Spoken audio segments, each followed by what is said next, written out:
लिए लाए हैं अपनी नई वीडियो जो कि रिलेटेड है आपकी बिजनेस स्टडी सब्जेक्ट के क्लास 12 के चैप्टर फर्स्ट से। Chapter first nature and significance of management, जिसमें आज हम आपसे बात करेंगे objective and importance of management की। जैसे कि हमने लास्ट वीडियो में बात करी थी आपकी जो है लेवल ऑफ मैनेजमेंट की, और लेवल ऑफ मैनेजमेंट के बाद हम लोगों ने आपसे बात करी थी management as an art, science and profession. तो आज की जो वीडियो है वो हम शुरू करेंगे अपनी इम्पोर्टेंस और ऑब्जेक्टिव ऑफ मैनेजमेंट से। और इस वीडियो में आपके लिए जो है कुछ नई चीज़ें आएंगी कि भाई कैसे हम मैनेजमेंट करते हैं, कैसे सारी चीज़ें और अच्छे तरीके से हम उसको कर सकते हैं। तो अगर अभी तक आपने हमारा चैनल सब्सक्राइब नहीं किया है तो आप हमारे चैनल को सब्सक्राइब कर लें। आइए शुरू करते हैं आज की।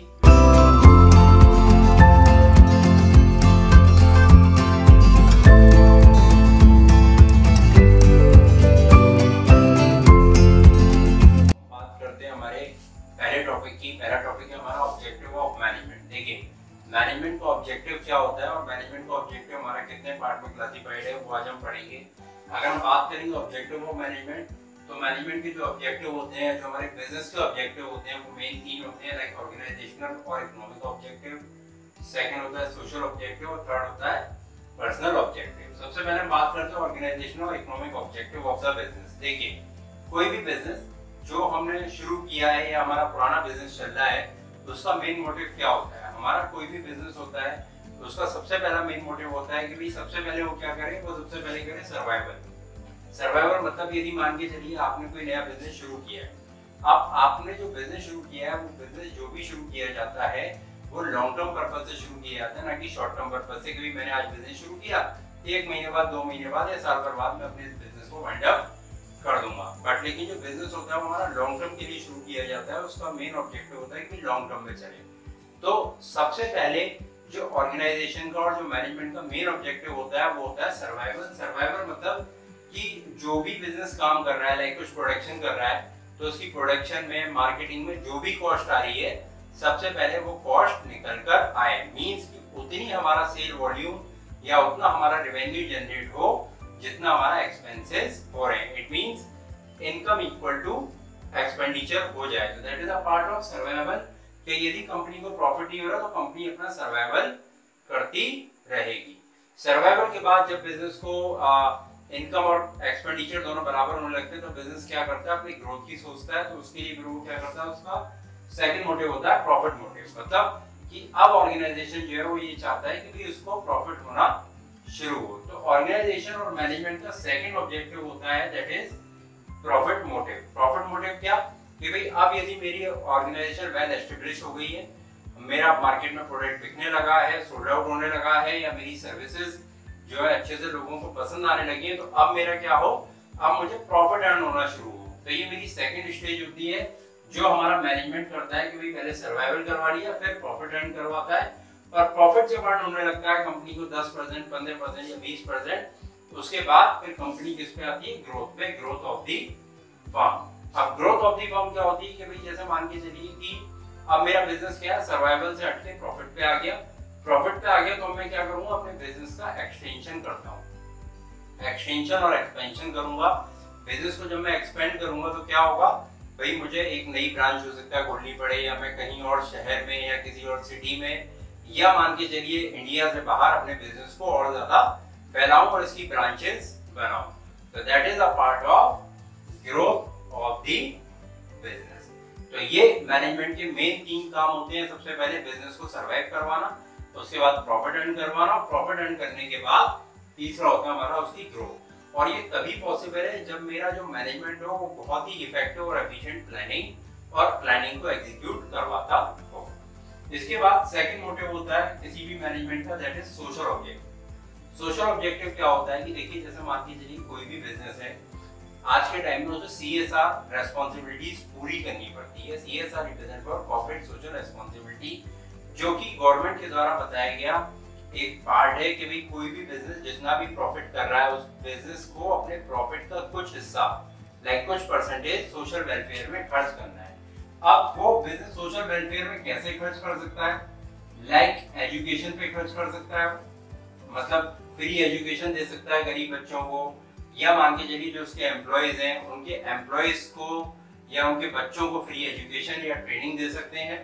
हॉस्पिटल्स वगैरह ओपन करवाए जा सकते हैं, जो चैरिटेबल हॉस्पिटल्स वगैरह होते हैं वो हॉस्पिटल वगैरह मैनेजमेंट के द्वारा या कंपनी के द्वारा बनवाए जाते हैं, जिससे उनमें सस्ता इलाज गरीब लोगों को या जो जरूरतमंद है उनको सस्ता और बढ़िया इलाज मिल सके। तीसरी हमारी सोशल ऑब्जेक्टिव में और चीज आ सकती है like generation of job to generate employment, यानी एम्प्लॉयमेंट यदि कोई बिजनेस जनरेट कर रहा है that is also a part of social responsibility.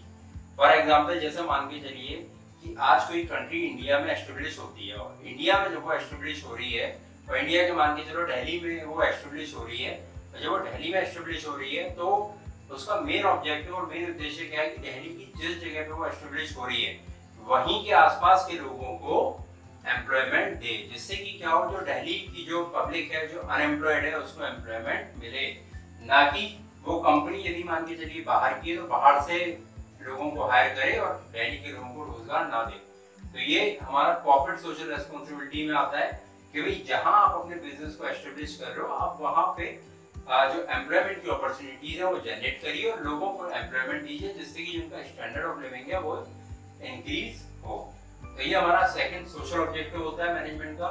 Third objective होता है पर्सनल ऑब्जेक्टिव। पर्सनल ऑब्जेक्टिव जो हमारा होता है that is related to employees, मतलब कि जो हमारे एम्प्लॉयज हैं और एम्प्लॉयज को हमारे को बेहतर सुविधाएं मिले। लाइक मान के चलिए यदि वो कुछ अच्छा काम कर रहे हैं तो उन्हें फाइनेंशियल और नॉन फाइनेंशियल बेनिफिट उन्हें मिले, मतलब मॉनेटरी और नॉन मॉनेटरी बेनिफिट्स मिले, या मान के चलिए जो उनकी जो सैलरी है उस पर बोनस इंक्रीमेंट वगैरह ये सब सारी चीजें उन्हें टाइम टू टाइम पे मिलती हैं, जिससे वो जो भी काम कर रहे हैं उससे वो मोटिवेट हो। और मैनेजमेंट जब उन्हें एनकरेज और मोटिवेट करता है तो क्या होता है फर्म की ग्रोथ जो होती है वो अपने आप ही होनी शुरू हो जाती है, क्योंकि किसी भी ऑर्गेनाइजेशन के जो मेन इंपॉर्टेंट पिलर्स होते हैं उनमें एक पिलर एम्प्लॉय भी होता है, और यदि एम्प्लॉय हमारा सेटिस्फाई होगा तो ऑटोमेटिकली कंपनी की ग्रोथ कुछ हद तक बहुत अच्छे तरीके से होनी शुरू हो जाएगी। तो ये हमारे मेन ऑब्जेक्टिव थे, ऑब्जेक्टिव ऑफ मैनेजमेंट। अब हम बात करेंगे आपसे इंपॉर्टेंस ऑफ मैनेजमेंट।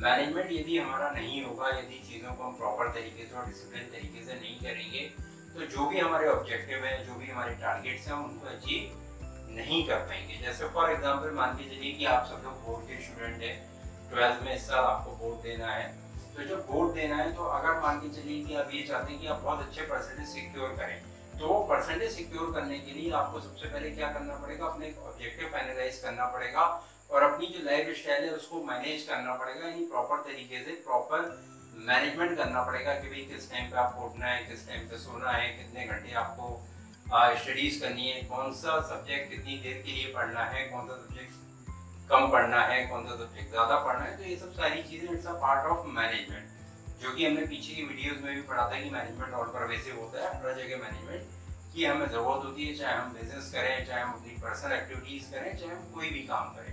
तो आज हम जानते हैं अपनी इस वीडियो में कि भाई इंपॉर्टेंस ऑफ मैनेजमेंट या मैनेजमेंट की इंपॉर्टेंस क्यों होती है किसी एक बिजनेस में।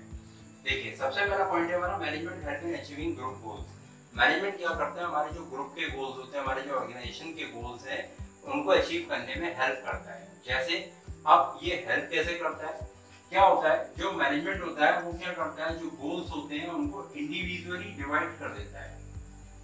इंडिविजुअली डिवाइड मतलब कि हर स्टाफ को एक पर्टिकुलर स्टाफ 1, स्टाफ 2 और स्टाफ 3 इनको एक इंडिविजुअल टास्क दे दिया जाता है, और ये टास्क वो जब अपना कंप्लीट करते हैं, जब सारा स्टाफ सारा एम्प्लॉय अपने जो इंडिविजुअल वर्क है उसको कंप्लीट कर देता है या प्रॉपर टाइम पे एफिशिएंट और इफेक्टिव तरीके से उस टास्क को परफॉर्म कर देता है, तो ऑटोमेटिकली क्या होता है कि हमारा जो ग्रुप गोल्स होते हैं हमारी ऑर्गेनाइजेशंस के वो अचीव हो जाते हैं। तो मैनेजमेंट क्या करता है कि मैनेजमेंट हर इंसान को उसका काम देता है, और वो काम जब वो अपना प्रॉपर तरीके से कर लेते हैं तो ऑटोमेटिकली जो ऑर्गेनाइजेशन का ग्रुप गोल है वो हमारा आसानी से ऑब्जेक्टिव जो है वो पूरा हो जाता है। एफिशिएंसी। मैनेजमेंट क्या करता है, हमारी एफिशिएंसी इंक्रीज करता है। एफिशिएंसी इंक्रीज कैसे करता है कि मान के चलिए कि कोई एम्प्लॉय है, उसको काम दिया गया, टास्क दिया गया, अब उसको टास्क में कोई असिस्टेंस चाहिए, तो जो मैनेजमेंट है, जो उसके सीनियर हैं, जो बॉसेज हैं, वो उसको उस काम करने में गाइड करते हैं।